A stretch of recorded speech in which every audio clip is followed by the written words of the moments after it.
الرسول محمد صلى الله عليه وسلم. الفاتحة بنية التعلم والتعليم والتذكر والتذكير والنفع والانتفاع، ثم إلى أرواح صاحب هذا الكتاب الإمام الغزالي وصاحب الراتب الحبيب عبد الله بن علوي، صاحب المولد ناسم الضرار حبيب علي بن محمد بن حسين الحبشي من مشايخنا معلمينا ووالدينا ووالديكم وأمواتنا وأمواتكم وأموات المسلمين والمسلمات والمؤمنين والمؤمنات، وإلى حضرة النبي محمد صلى الله عليه وعلى آله وصحبه وسلم. الفاتحة. أعوذ بالله من الشيطان الرجيم. بسم الله الرحمن الرحيم. الحمد لله رب العالمين الرحمن الرحيم مالك يوم الدين، إياك نعبد وإياك نستعين اهدنا الصراط المستقيم صراط الذين أنعمت عليهم غير المغضوب عليهم ولا الضالين آمين. رضي الله عنكم وقال رضي الله تعالى عنه وارضاه. قال المؤلف رحمه الله ونفعنا به وبجميع علومه في الدارين آمين. السلام عليكم ورحمة الله وبركاته. Bismillah, alhamdulillah, wassalatu wassalamu ala rasulillah Sayyidina wa maulana Muhammadin ibni Abdillah wa ala alihi wa sahbihi wa man walah wa la hawla wa la quwata illa billah. Hadirin wal hadrat jamaah majlis ta'lim Miftahul Jannah yang dirahmati oleh Allah Subhanahu wa taala. Kembali di pertemuan kali ini kita akan membacakan kitab Ayyuhal Walad karya daripada Al-Imam Al-Ghazali tentang seorang mursyid, seorang guru adalah kemarin disebutkan bagi kita yang belajar atau yang berusaha mendapatkan ilmu, itu yang terpenting kata Imam Al-Ghazali kemarin apa? Kita mengambil manfaat dengan ilmu itu gak perlu banyak, ya. Jadi walaupun dapat ilmu itu banyak, itu di hadapan Allah masih sedikit, ya. Gak ada apa-apanya kita dengan ilmu itu tadi. Pertama, gak boleh kita sombong dengan ilmu nantinya. Yang kedua, ketika kita mendapatkan ilmu sedikit, tapi apa? Diamalkan, istiqomahkan, itu yang lebih baik, ya. Kemudian lagi, ketika kita belajar mengambil ilmu itu benar-benar dari sumbernya, kemarin ya, walaupun sedikit tapi dari sumbernya, artinya bisa dipertanggungjawabkan dunia sampai akhirat, ya. Jadi belajar bujur dari guru, gurunya dari gurunya, gurunya dari gurunya sampai kepada Rasulullah SAW, begitu ya. Jangan ujar, jangan sekedar melihat atau membaca dari buku atau dari internet tanpa ada guru, begitu ya. Walaupun sedikit tapi punya guru, begitu ya. Walaupun kita belajar membaca Al-Quran misalkan tapi berguru, atau belajar di majelis tapi ada gurunya, nah begitu, itu yang lebih baik kata Imam Al-Ghazali. Nah kemudian ada istilah syekh, syekh itu adalah guru, dan begitu juga beliau menyebutkan mursyid dan murabbi. Nah, mursyid dan murabbi artinya ketika kita punya guru, kita kebiasaannya manusia itu akan mengikut, ya, akan mencontoh kepada gurunya, gitu kan ya. Maka ketika kita belajar dengan orang yang guru tadi, syarat yang pertama pasti haruslah dia orang yang alim, disebutkan ya. Kita belajar tentang agama, harus belajar pertama itu syaratnya harus belajar kepada orang yang alim. Kalau orang itu bukan alim, jangan belajar, gitu loh. Sidin Anubang, ada, alim gak ada. Sidin keturunan Anubang, ada. Alim gak ada. Nah, kalau nuntut ilmu agama, itu syarat standar pertamanya harus kepada orang yang alim, siapapun dia.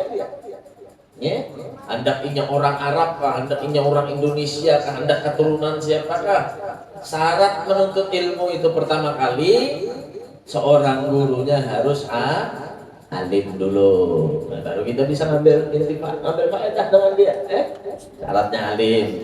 Nah, ketika seseorang syekh guru itu alim, maka si murid ini dituntut untuk meniru, mencontoh.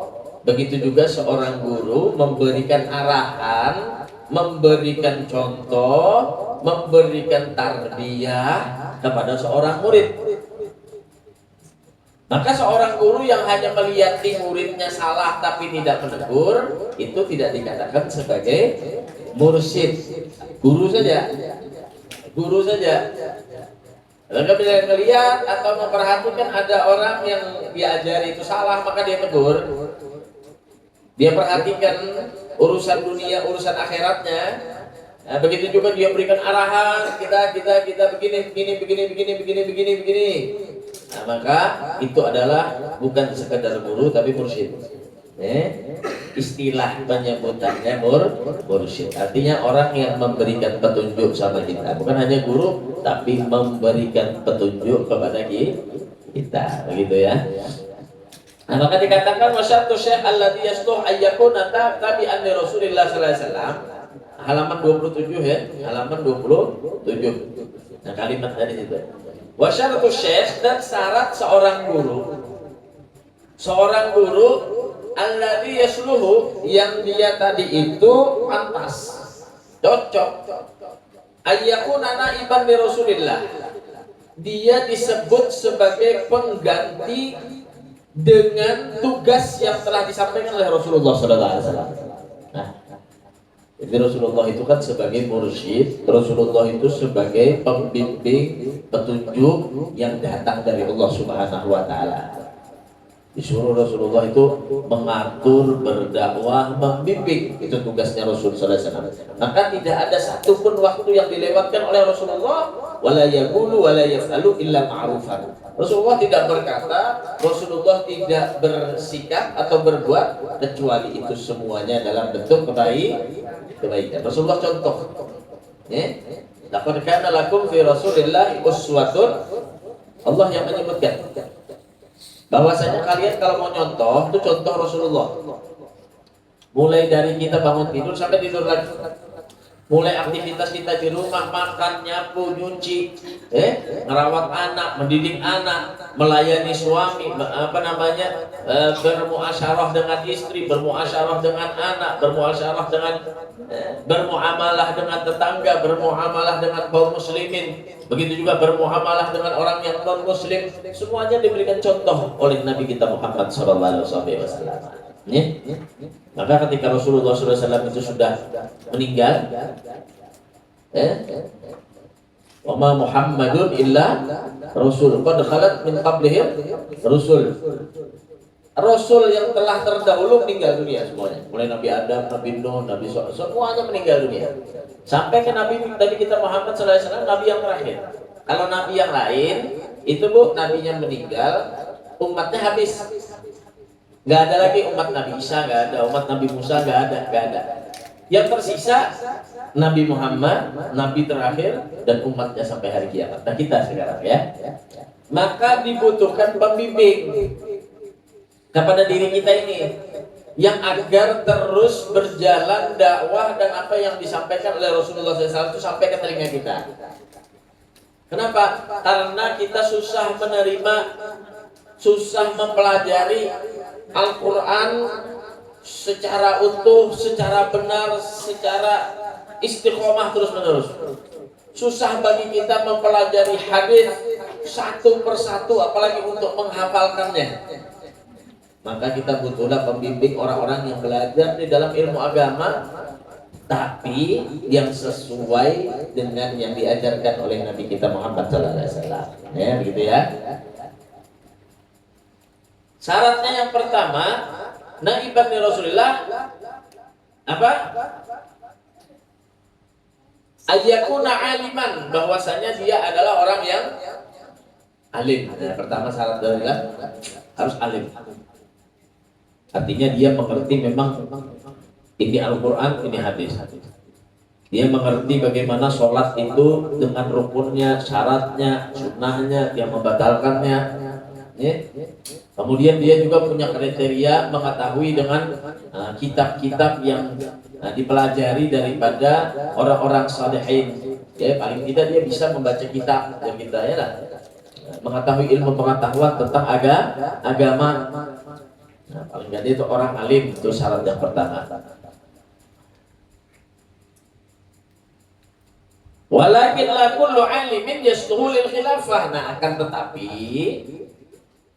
seluruh orang alim atau setiap orang alim itu tidak semuanya bisa disebut sebagai khalifah. Tidak bisa semuanya disebut mengganti atau meneruskan ajaran daripada Nabi kita Muhammad SAW. Memang modalnya adalah ilmu. Tapi tidak semua orang alim itu meneruskan atau menjalankan dengan ilmunya sesuai dengan yang diajarkan Rasulullah SAW. Berarti ada pilihan ya, berarti ada pilihan.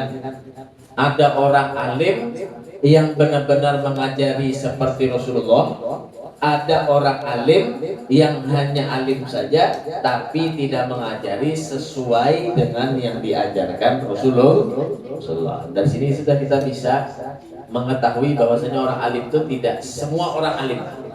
Ya, tidak semua orang alim yang mengajari sesuai dengan ajaran Rasulullah SAW. Gitu ya. Wa inni ubayyinu laka, dan sesungguhnya aku akan menerangkan bagi kamu, kata Imam Ghazali, ba'dha alamatihi, sebagian daripada tanda-tandanya orang alim yang layak disebut sebagai penerus Rasulullah SAW. Ala sabilil ijmal, tapi secara global saja kata beliau, secara garis besarnya saja. Di sini aku hendak memadahi lawan ikam nalah orang alim itu banyak. Orang alim itu banyak, cuma pilih hikam di sini baguru lawan orang alim nang sesuai lawan ajaran Rasulullah SAW. Ya, ini aku sebutkan di sini ciri-cirinya orang alimnya. Nah, di sini secara global, secara garis besar. Ya. Apa yang disebutkan? Hatta la yadda'iya kullu ahadin annahu mursyid. Nah, sampai sehingga kata beliau tidak semuanya disebut orang alim tersebut dengan kalimat mursyid. Jadi orang alim di atas alim ini ada tingkatan namanya mursyid. Ya, jadi ada alim mursyid. Gitu ya. Di atasnya mursyid nanti pula murabbi. Nah, di atasnya mursyid itu murabbi. Nah, kalau murabbi itu tidak hanya melihat kita dari zahirnya saja, tapi dia benar-benar perhatian. Setiap malam dia bangun, itu guru kita ya, dia bangun tiap malam itu apa? Mendoakan kita semua satu-satu didoakan. Nah itu murabbi. Dan dia yang memberikan pengenalan kita kepada Allah Subhanahu wa Ta'ala. Makin dekat kita sama Allah Subhanahu wa Ta'ala. Makanya orang-orang alim itu dia banyak punya guru, ya. Dia punya guru banyak. Tapi ada guru yang mengajarkan fikih, ada yang mengajarkan tasawuf, ada yang mengajarkan tauhid, belajar ya. Lalu di antara guru-guru yang banyak itu mereka mendapatkan mursyid di antaranya yang membimbing benar-benar perhatian dengan dia, dengan ciri-ciri yang disebutkan. Kemudian dia mendapatkan lagi guru yang disebut dengan murabbi, dengan murabbi yang benar-benar membimbing zahir dan batinnya sehingga dia dekat kepada Allah, dekat kepada Nabi Muhammad sallallahu alaihi wasallam. Fanaqulu, dan aku sebutkan kata beliau, may yu'ridu an hubbid dunya wa hubbil jah. Syarat seorang mursyid itu pertama adalah orang yang menjauhi atau berpaling an hubbid dunya, daripada cinta dunia, wa hubbil jahi, dan cinta dengan kedudukan. Ciri mursyid yang pertama, guru yang pertama yang sesuai dengan ajaran Rasulullah itu gurunya kada cinta dunia, kada cinta lawan kedudukan. Ya. Kada cinta lawan dunia, kada cinta lawan kedudukan. Itu syarat yang pertama seorang mursyid. Jadi ada guru-guru di kampung, dia di kampung sidin, nih pakaian sidin nampak rupiah nih itu aja kada berganti-ganti. Ya, baju yang itu aja. Mbah itu diangkat orang, jangan hendak diangkat jadi ketua RT, ya lah. Hendak dimuliakan orang aja, hendak digandeng orang aja, hendak disuruh orang duduk di mukanya sumpah. Padahal orangnya alim benar. Padahal orangnya alim benar, hafal Al-Quran, hafal hadis, mengamalkan dengan ilmunya, mengajarkan dengan ilmunya. Oh, bila duduk sidin dah melajari orang, melajari mengaji Al-Quran, melajari orang bisa sembahyang, melajari orang bisa berwudu, mengajari orang kebaikan, bini, anak, diajari, dibimbing supaya apa? Benar di jalan Allah Subhanahu wa taala. Kemudian apa? Seadanya, walaupun misalkan ada yang sebagian kita lihat sidin itu orang alim bimbingan, sidin itu membimbing banyak orang nang umpat lawan ajaran sidin, banyak sidin itu berisian murid bimbing, tapi sidin itu sugih, bujur sidin sugih, tapi tidak cinta dengan kesugihan, tidak cinta dengan kekayaan. Ada itu, ya. Cuma jarang, kamu biar. Cuma jarang. Guru itu kalau sudah alim, kemudian banyak duitnya, biasanya lebih cinta lawan duit daripada ilmunya. Nah, makanya diuji oleh Allah. Memang diuji sama Allah, orang alim itu begitu. Diparah-paraki lawan duit. Kayaknya bilanya sudah kada dapat duit, lalu abut. Diparaki lawan jabatan, diparaki lawan orang-orang politik. Bila kada diparaki orang, bila kada diangkat orang, bila kada dimuliakan orang, lalu sakit hati. Itu ujian memang bagi orang yang alim, begitu ya. Nah, maka kita cari benar-benar guru, mursyid yang membimbing kepada kita sesuai dengan Rasulullah. Nah, Rasulullah kayak itu. Sampai hendak meninggal, Rasulullah itu berkata apa? Andi lam yuwarrisu dinaran wala dirhaman walakin yuwarrisul ilma. Aja Rasulullah, aku tidak pernah mewariskan lah kesan bubuhan ikam nih duit, tidak pernah mewariskan dinar dan dirham, walakin yuwarrisul ilma. Aku wariskan kepada kalian adalah ilmu. Jadi Rasulullah nggak cinta dunia. Bahkan Rasulullah di dalam idza da'abul miskinu ajabahu ijabatan muajjalah, kata Habib Ali ya. Dalam Maulid Sindul Durabdul London. Apabila ada orang yang miskin memanggil kepada Rasulullah, mengundang Rasulullah, menjamu Rasulullah, orang itu miskin, ajabahu ijabatan muajjalah. Bersegera itu Rasulullah untuk mendatanginya. Bercepat itu Rasulullah mendatanginya. Bila nama manggil siapa? Orang miskin. Kalau kita undangan melihat dulu di mana gerak acaranya aja. Bilanya bina gedung-gedung, siap benar tuh, alis-alis ditara, gincu-gincu, baju yang paling baik. Acaranya siapa? Acaranya orang nang kaya. Cuma kalau sudah tetangga atau orang yang kada berkemampuan, orang miskin memanggil kita, asik lagi ada acara televisi jarkena dulu turun. Nah, cuma kalau sudah dihadapi pejabat, dihadapi orang kaya, dihadapkan dengan orang nang berpangkat, maka diantaranya adalah mereka mendahulukan. Itu Rasulullah SAW berbeda. Makanya kalau ada seorang guru yang ingin masuk dalam kategori ini, kata Imam Ghazali, yang sesuai dengan Rasulullah SAW, maka jangan silau dengan dunia, jangan silau dengan jabatan. Boleh punya dunia, tapi jangan sampai masuk ke dalam hatinya. Boleh punya kedudukan, jabatan, tapi jangan sampai dikuasai dan dihantui dengan jabatan. Ini bahaya akhirnya. Jadi fitnah nanti ilmu, jadi fitnah nanti ajaran Rasulullah SAW. Majar orang, maka itulah Nabi mengajarkan, maka bersorban-sorban, maka bergamis-gamis, maka alim-alim, maka lulusan pesantren ini, maka lulusan ini, maka hafal ini. Jadi mereka itu ternyata masuk juga, ternyata korupsi juga, ternyata ini makan duit rakyat juga. Nah, jadi orang kabar. Siapa yang terfitnah? Agama. Siapa yang terfitnah? Rasulullah Sallallahu Alaihi Wasallam. Nah ini.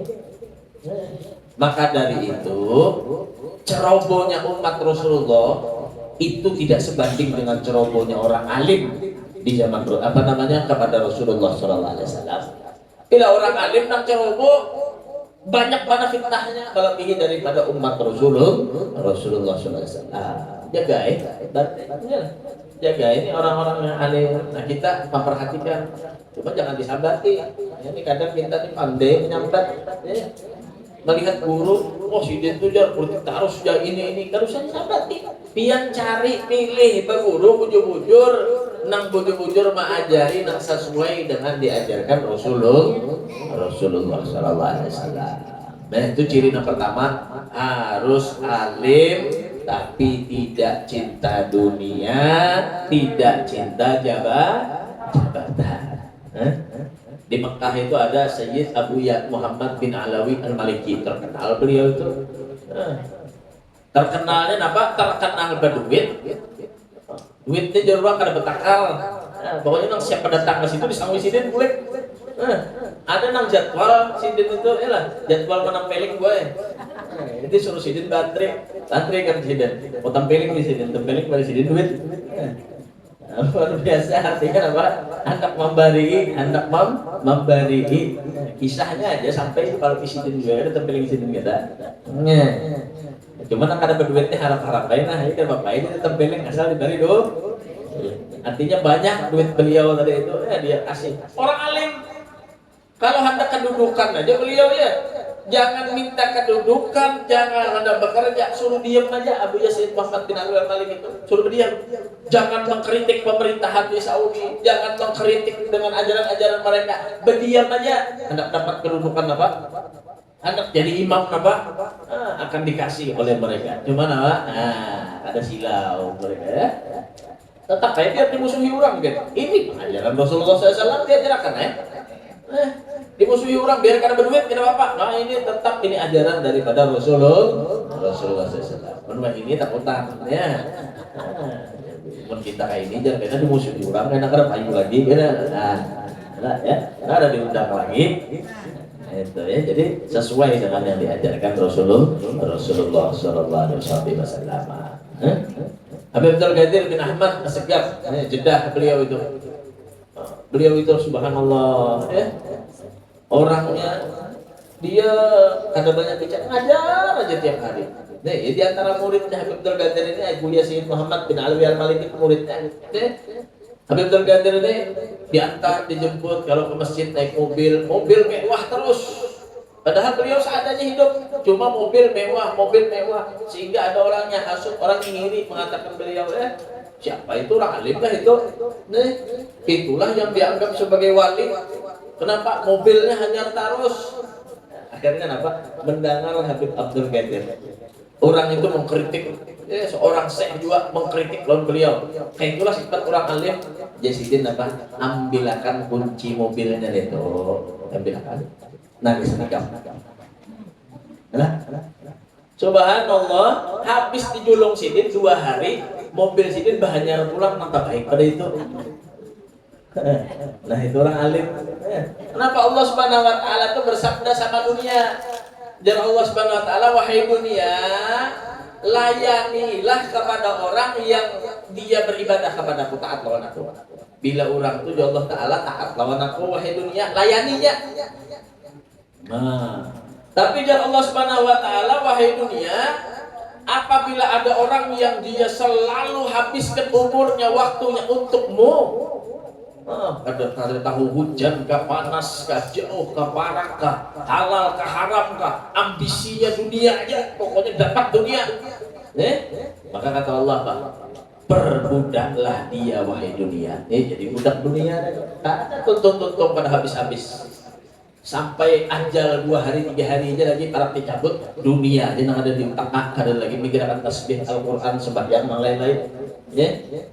Subhanallah. Jadi ya Allah, bila orang itu taat lawan aku layani kamu hai dunia disuruh Allah Ta'ala apalagi dunia melayani tapi kalau orang mencari dunia saja lupa dengan Allah, suruh Allah memperbudak itu dunia sama dia ya. Subhanallah.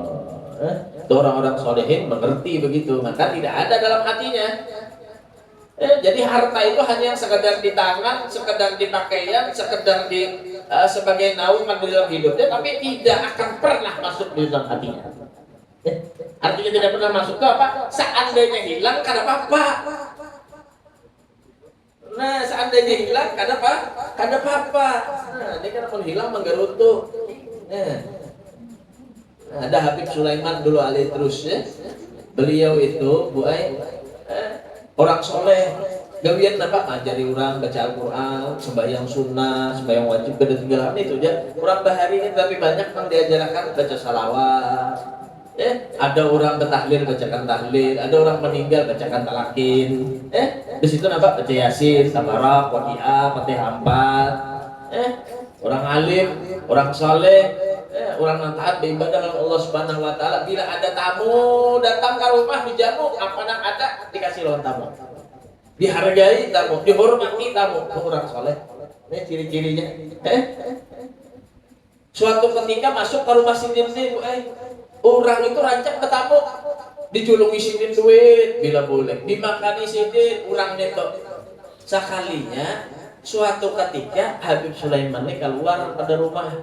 Artinya Sidin kan ada di rumah, dikunci Sidin rumah, bakuncian rumah. Sekalinya orang nang rancak hilang itu Bu datang ke rumah Sidin. Artinya apa? Hendak baca conta. Anda melihat Habibnya apa yang ada jadi julunginya dar, maka duit bisa ngewes harus gimana Sidin deh. Lalu terpikir dalam hatinya apa hendak baca conta. Mumpung Sidin kadada ya. Sekalinya subhanallah. Tuntungnya sudah diputiki, harta Sidin diambil. Mencari jalan bulik nih Bu, jendela ada, lawang ada, padahal rumah Sidin kok ada jendelanya ada, lawangnya ada rumah Sidin tuh ada mungkin orang keluar masuk. Ada. Cuma maling nih tak kuliling mencari lawang hendak keluar deh. Ada. Allah. Nah inilah orang-orang soleh itu kayak begitu. Karena kalau keluar hendak melihat gimana jalan bulik ini bakal masuk awak keluar kata kawan aja maling. Allah. Sampai seharian gue kira mau keluar juga maling nih. Di rumah kita pula kanyang sudah malingnya lah. Ini masuk rumah orang soleh, dijaga oleh Allah Subhanahu wa Ta'ala. Dunia aja menjaga lawannya. Kenapa? Karena perintah Allah Subhanahu wa Ta'ala. Sampai Habib Sulaimannya babulik membuka lawang hanya melihat pohon si maling nampaikan di situ. Ada bebelun minta ampun, minta maaf lawan biang, ulun kayak ini tadi niat pakai ini. Kenapa apa sih Den? Kenapa apa sih Den? Kenapa? Kenapa hajat tika? Ulun hendak ini ambil seperlunya di sini, jangan dikam ambil seberantakan. Orang soleh, orang soleh itu kayak itu boy, saparlunya isok nena bahasa, belum berpikir ya lah. Kita kan tumpuk terus, rasa kurang aja, padahal banyak lagi. Sampai ke mati duit, ada aja lagi, ada yang menyimpan duit sampai bakulat duit, ada di pintu lihat di parti mandak lah. Ada yang hendak membantu, ada yang hendak bersedekah, ada yang hendak inilah orang-orang yang merugi. Kenapa? Cinta dunia. Nah, begitu juga orang cinta jabatan, habis tuh.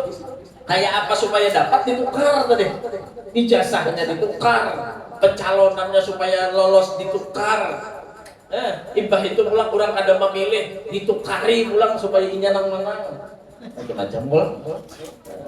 Subhanallah. Demi apa? Demi jabatan. Harta kalah lawan jabatan deh. Watinya mah habiskan hartanya asal dapat kedudukan atas, asal dapat jabatan. Kalau ini berturut seberataan baje.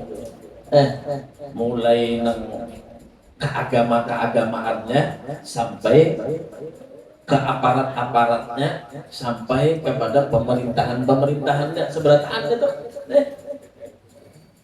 Jadi jar kita tadi nang hendak mendapatkan kedudukan udah deh. Maka ada istilah palsu-palsu nih. Nah, banyak itu kan. Guru-guru, ustadz, kiai, ya, habib, ada juga palsu-palsunya.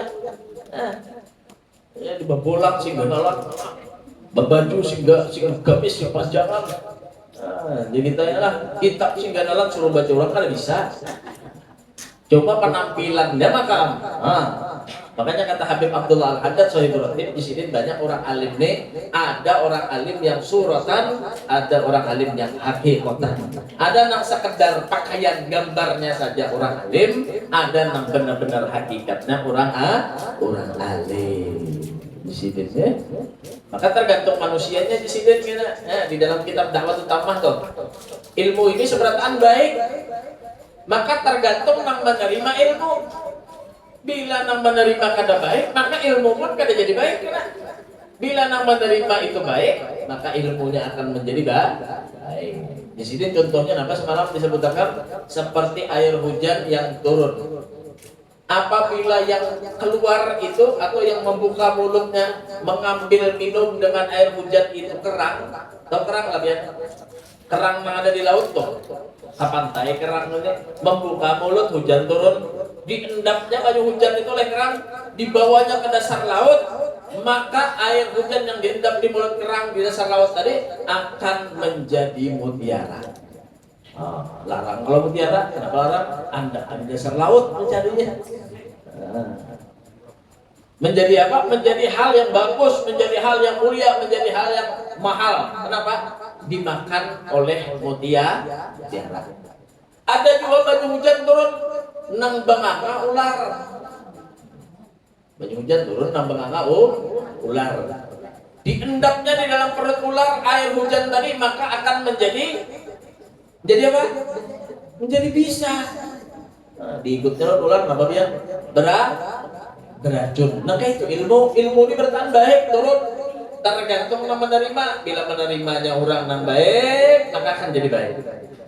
Bila yang menerimanya orang yang kada baik, hendak dunia aja, hendak jabatan aja, nah itu Pak, nilai rusak ilmu nanti, ya. Maka dia akan dipertanggungjawabkan di hadapan Allah dan di hadapan baginda Nabi kita Muhammad SAW. Jadi ciri pertama orang yang dia tadi itu sesuai dengan ajaran Rasulullah SAW, orang alim yang perlu kita ambil guru, perlu kita minta bimbingannya adalah orang yang alim, yang tidak cinta dunia dan tidak cinta jabatan.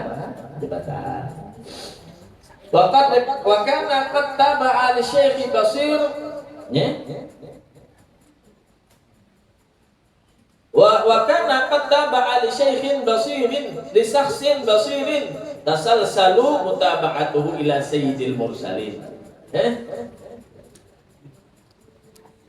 Yang mana guru tadi itu, orang alim itu, dia pernah mengikut kepada seseorang, ya, yang sampai mata rantainya, mutabaahnya, mengikutinya ila sayyidil mursalin sallallahu alaihi wasallam. Kita berguru lawan guru. Guru ini nak pulang berisi guru, berisian guru sampai mata rantainya kepada Nabi kita Muhammad sallallahu alaihi wasallam. Nah, jangan mencari ustaz guru tentang putus. Ada bisa belajar, ada bisi guru dan sanatnya sampai kepada Rasulullah sallallahu alaihi wasallam. Begitu ya maksudnya. Wa kana muhsinan riyadatan nafsihi bi qillatil akli wal qawli wan naumi. Dan adalah ciri-cirinya lagi kata Imam Al-Ghazali, ia adalah orang yang sangat baik perihal apanya? Riyadhatun nafsi. Di dalam riyadhah, latihan. Atau di sini penggembelengan mental dan pelatihan olah spiritual. Jadi kita apa? Riyadhah di dalam dirinya, latihan kepada dirinya seorang. Jadi sebelum inya tadi itu menyuruh orang, memerintah orang, memberi contoh lawan orang, maka dia mengerjakan yang paling baik di dalam dirinya. Itu contoh guru nang sesuai dengan ajaran Rasulullah sallallahu alaihi wasallam ya. Apa diantaranya? Bikin latil akli, dengan sedikitnya makan, kada tapi hobi makan. Guru, orang alim, kada tapi ketujuh makan. Berarti kada ketujuh makan ini bisa sedikit makannya atau rancak puah.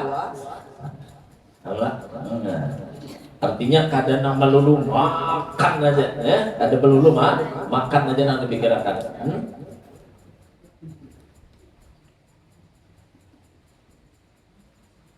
Nah, dikatakan ya bahwasanya orang yang sedikit makan itu akan menyampaikan kepada surga yang paling tinggi. Sebab orang namanya jadi kita akan makan ini gampang untuk masuk surga. Ya. Kama anna kathratu yanzil sahibuhu ila asfalis safilin. Orang yang banyak makan itu bisa sampai jatuh kepada paling ujungnya neraka. Dikatakan. Allah. Ibarat kita ini yang paling banyak makan itu apa berarti ya? Gendut lah. Banyak makan terus napa? Dan kalau banyak kalau timbangan, mungkin timbangan apa barat, mun barat tengah atas ke tengah bawah. Allah. Jadi kalau orang yang ada tapi banyak makan, ambung sampai ke surga artinya begitu ya.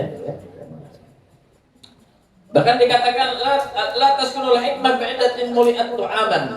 Gak bakal keluar hikmah daripada mulutnya orang yang banyak makan. Bila orang tuh banyak makan, muntungnya ini kan tapi betata. Nah, ajar ulamanya lah. Bila orang tuh hobi makan ya tidak, muntungnya itu kan tapi betata. Bila kemandir, kenapa banyak makan? Hobi makan, ya. Bahkan dikatakan manjusirul akal lagi ladzatul ibadah. Orang yang banyak makan itu gak pernah merasakan nikmatnya beribadah. Jadi adzan misalkan ya lah. Adzan maghrib masuk. Allahu Akbar belum puasa. Akhirnya orang ini makan dulu kah sembahyang dulu. Makan dulu kah sembahyang dulu jadinya. Lapar kan abang parut ini sudah aja makan untuk makan bertambah 3 kali tambah boy. Embah itu apa? Melihat kelepon pulang makan, melihat es buah pulang makan. Sudahnya kurma nih, bubur.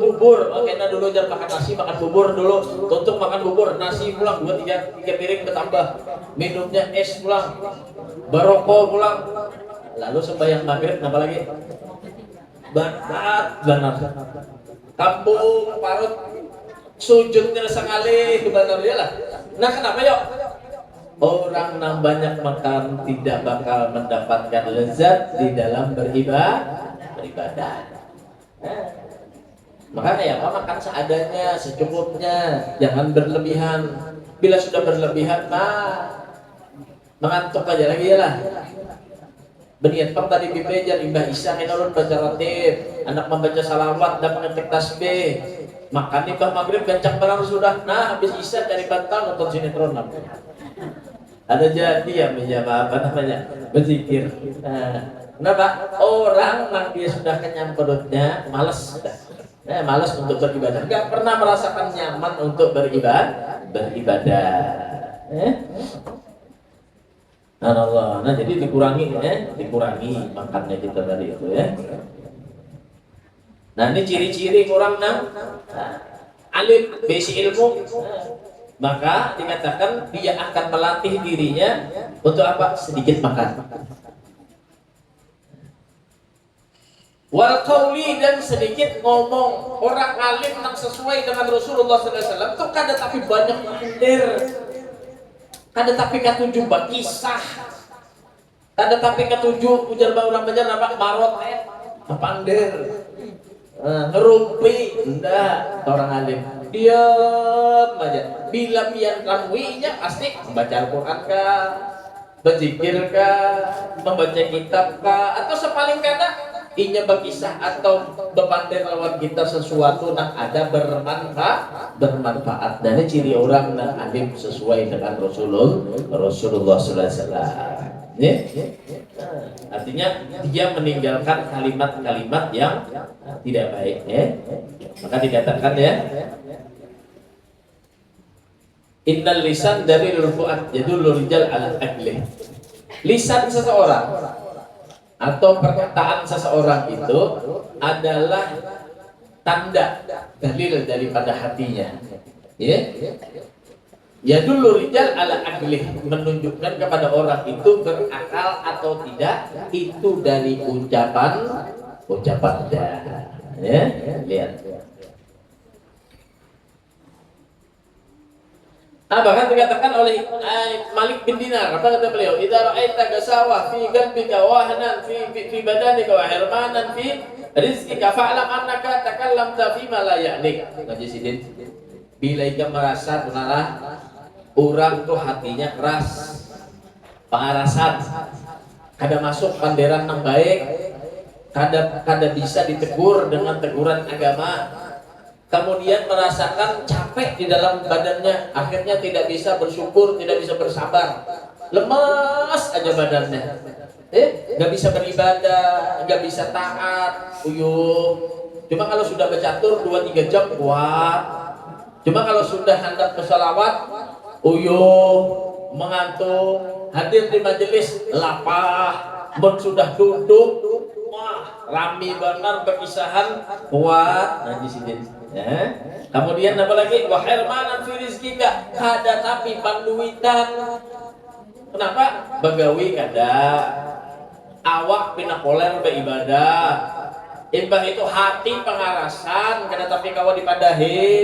Ini jadi tahulah. Kenapa yo? Fa'lam annaka takallamta fi ma la ya'ni. Ini orang kena penyakit apa? Sering berkata-kata yang ada manfaatnya. Di sini terus bila orang tuh kata jumpa pandir, kada bermanfaat pepandir, kada jadi napa-napa pepandir, pandir tak kisah. Karena apa efek sampingnya di sini? Pertama efek sampingnya orang ini adalah keras hatinya nanti. Yang kedua efek sampingnya adalah orang kada mau beribadah, capek terus. Yang ketiga rizkinya kada keluar kada cair tertutup. Makanya kayak apa caranya? Jangan tapi banyak. Orang tulah hendak berbisnis sudah, hendak deal sudah, hendak iya sudah. Tapi lawannya ini atau koleganya kan bahasanya Pak, bawa pandir terus. Kisah penahunya, kisah pemintarnya bisa kan jadi orang. Kenapa bilang pandirnya ini kena kerap karena sudah. Apalagi pandirnya aja buktinya kan ada dipakai orang lalu. Jarang aja orang sekali jadi nih. Kenapa pandirnya aja manis, tapi kan ada buktinya. Makanya dikatakan apa? Yang penting itu adalah buktinya, jangan banyak omongan. Nah, kalau orang sudah mendapatkan buktinya, ada perlu diomongkan lagi. Maka orang akan terpuaskan dan orang akan menghargai dengan usaha kita. Jangan banyak pandir. Jangan banyak pandir. Jangan para ulama. Allah. Kemudian yang ketiga, qillatin naum, sedikit apa? Sedikit tidur. Nah, kada tapi banyak tidur. Syekh Saman dikatakan bila diberi bantal oleh orang tuanya masih kecil ya, maka kalau kesah beliau seperti apa? Orang yang tidak bisa tidur. Artinya mencontohkan di sini orang soleh itu kada tapi banyak boring. Nah, jadi beda lawan kita sedikit aja berarti lah. Orang soleh nih, orang yang sesuai dengan Rasulullah SAW, orang alim yang sesuai dengan Rasulullah.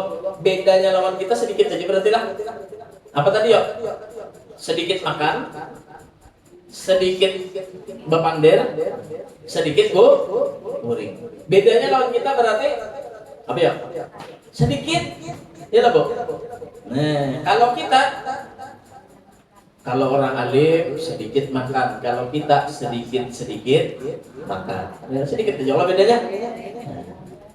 Kalau orang alim, orang soleh tadi sedikit berbicara, kalau kita sedikit berbicara. Sedikit aja lah bedanya. Kalau orang alim, orang soleh tadi sedikit tidur, kalau kita sedikit tidur. Kita mau melihat tentang zaman pada pesantren. Pulang. Bangun tengah malam, melihat sudah sembahyang tahajud, sekalinya ke kamar mandi, Pak kami huring pulang. Subhanallah. Nah, ada ya. Jadi di antaranya disebutkan oleh Imam Ghazali dan nanti akan kita sempurnakan di antara ciri-ciri orang yang alim yang sesuai dengan ajaran Rasulullah SAW yang kita disuruh untuk mengikuti mereka agar sesuai kita amal dengan baginda Nabi kita Muhammad SAW adalah ciri-ciri yang sebagaimana kita sebutkan tadi. Pertama adalah mereka adalah orang yang benar-benar alim. Kemudian mereka adalah orang yang tidak cinta dunia dan tidak cinta jabatan. Kemudian mereka adalah orang-orang yang sedikit daripadanya makan, sedikit daripadanya berbicara, dan sedikit daripada tidurnya. Mudah-mudahan kita diberikan manfaat dengan kajian kita hari ini, dan mudah-mudahan Allah Subhanahu wa taala mengampuni dosa dan kesalahan kita, dan mudah-mudahan Allah Subhanahu wa taala bimbing kita sampai kita mendapatkan keselamatan, keberuntungan, kebahagiaan dunia sampai akhirat. Dan mudah-mudahan Allah Subhanahu wa taala angkat segala penyakit yang ada di dalam diri kita, zahiran wa batinan, dan mudah-mudahan Allah Subhanahu wa taala memberikan kesehatan kepada kita, dan mudah-mudahan Allah Subhanahu wa taala menjadikan anak-anak kita, keluarga kita menjadi orang-orang yang saleh wa salihah. Amin Allahumma amin. Al-Fatihah.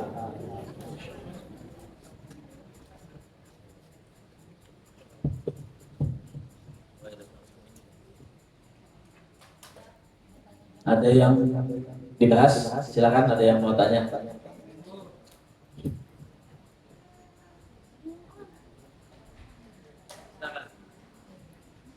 Banyak pertanyaannya. Ada titipan nggak? Silakan. Bismillahirrahmanirrahim. Assalamualaikum warahmatullahi wabarakatuh. Perkenalkan di ngaran ulun Fikri Ahwaji. Jadi ulun hendak bertakon tentang bagaimana cara memahami dan meresapi makna Allah Maha Pengampun dalam konteks dosa-dosa yang sering kita ulangi, dan apa yang sebaiknya kita lakukan agar selalu mendapatkan pengampunannya. Itu pertanyaan pertama, Bu.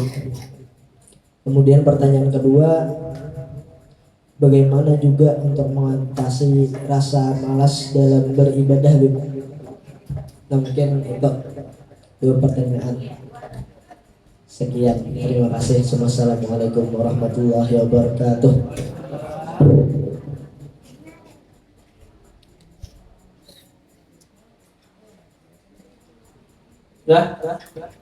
Yang pertama, memahami makna Allah Subhanahu wa taala itu adalah Maha Pengampun.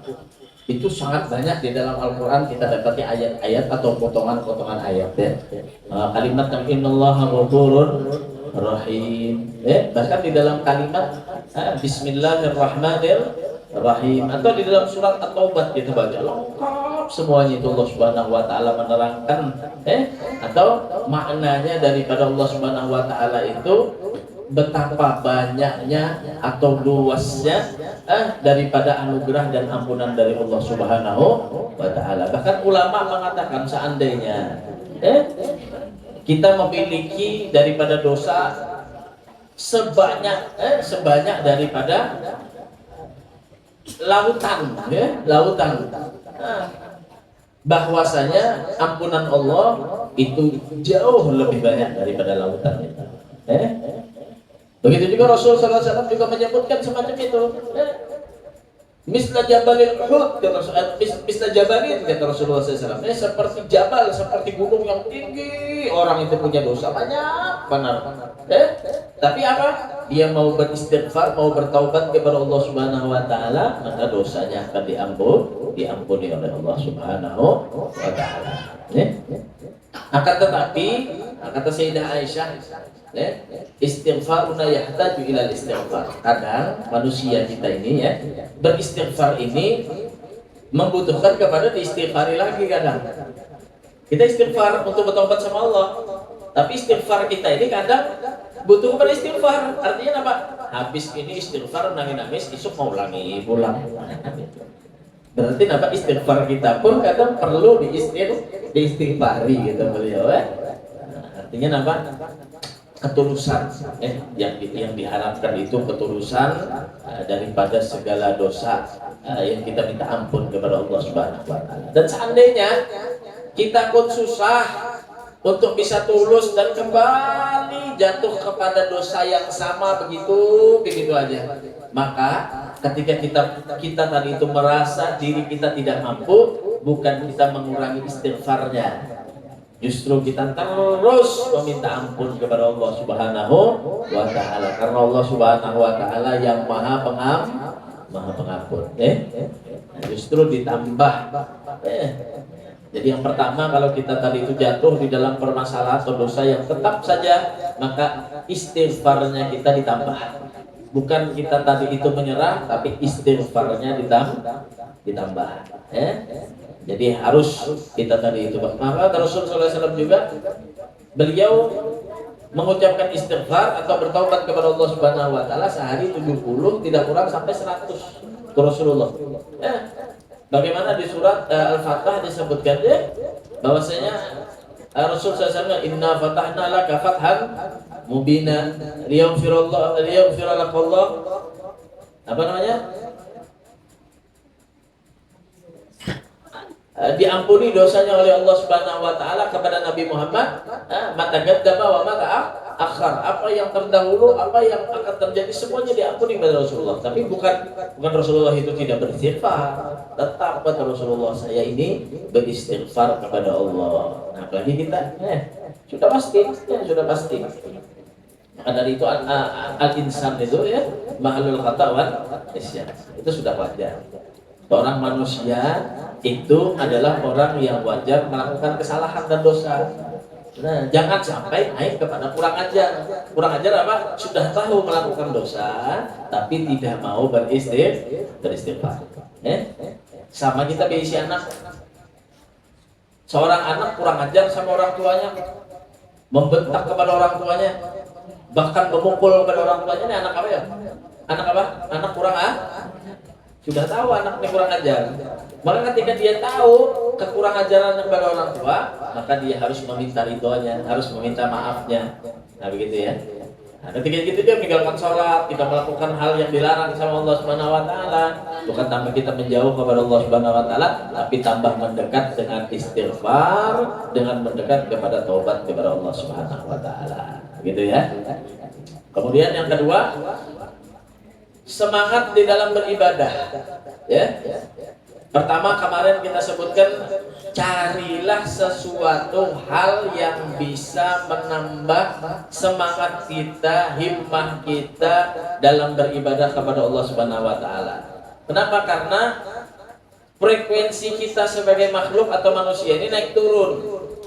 Kadang lagi gemar-gemar, lagi senang-senangnya, semangat ke majelis, semangat ke ibadah.